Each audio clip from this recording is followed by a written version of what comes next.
All right, so example 1. We're going to use identities to evaluate a function. It says use the values of sine of x equals 1/2 and cosine of x is greater than 0. Find the value of all 6 trig functions. So we're not using x, y, and r here. We're going to have to use identities. We're doing All 6. So notice they told me cosine of x is greater than 0. Every time we see that, what are we looking for? quadrant. Our quadrants. So if cosine is greater than 0, what kind of numbers are greater than 0? 4. So cosine is positive, which you're right, is in quadrants 1 or 4. And so this also tells me you're right. Sine is positive, which is quadrants 1 or 2, right? That makes it 1. So we're going to be in quadrant 1. Now, what do we know about the trig functions in quadrant 1? They're all positive. They're all positive. So if I take the square root, I don't have to worry about the plus or minus because I know they're all positive. All right, so I'm going to set it up here. We're after the 6 trig functions. So I need sine, cosine, tangent. I'm going to need cosecant, secant, and cotangent.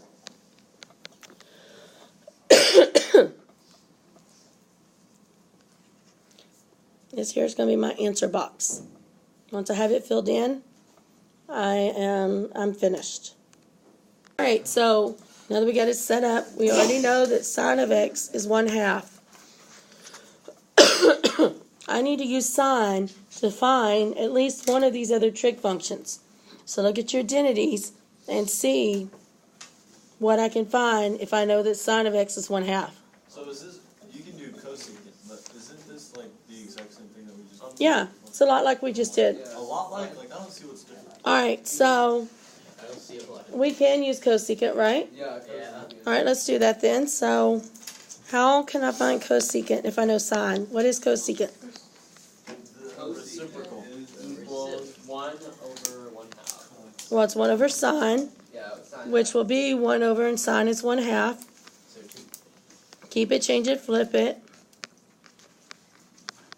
Good, which is 2. Okay. What's another one I can find now that I know sine and cosine? I'm sorry, cosecant. Well, can't you find?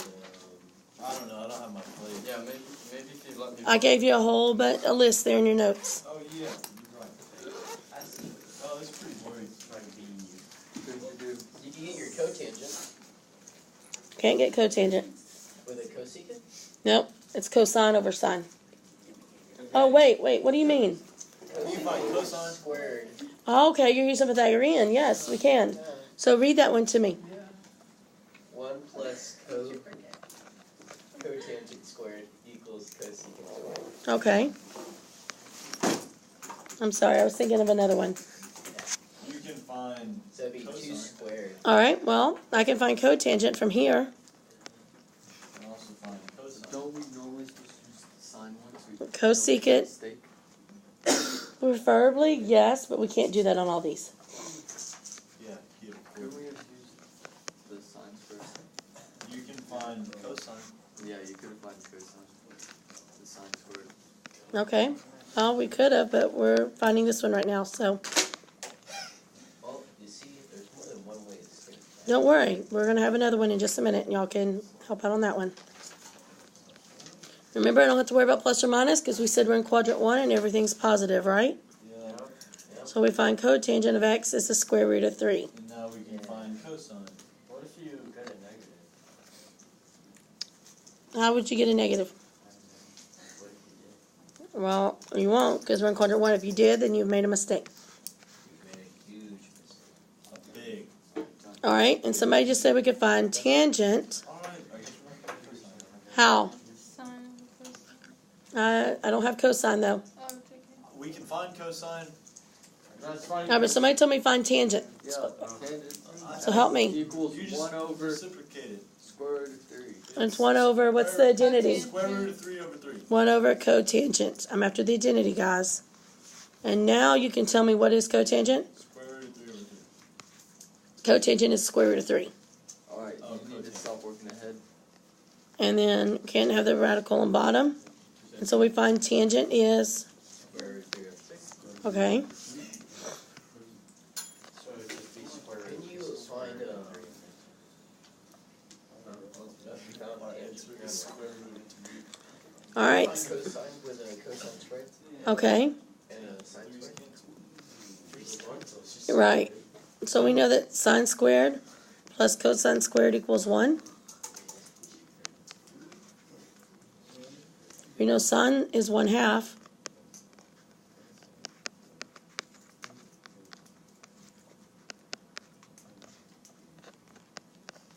So I'm just going to work this out here.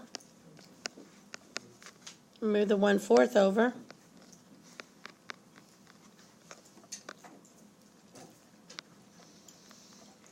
So cosine squared is 3/4. Yeah. Take the square root. So cosine of x, we don't have to worry about plus or minus.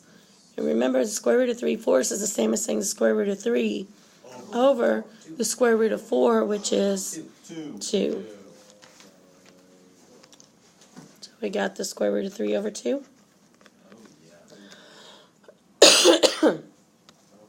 And one more.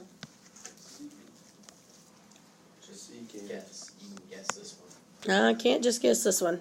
No, like you can guess what 1 you do. plus tan squared equals secant squared. All right. 2 over square root So of 3. she said 1 2 square root plus of 3 over tangent 2. squared equals secant squared.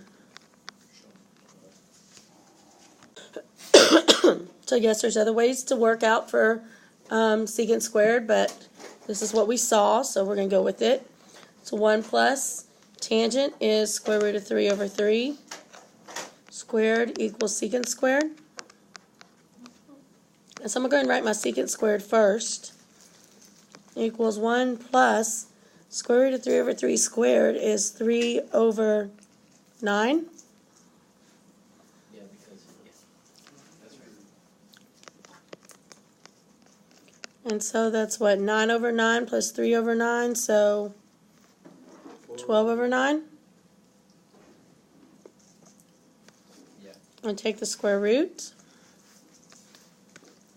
So I got secant of x equals the square root of 12 is 2 square roots of 3 over the square root of 9 is 3. So we got 2 square root of 3 over 3.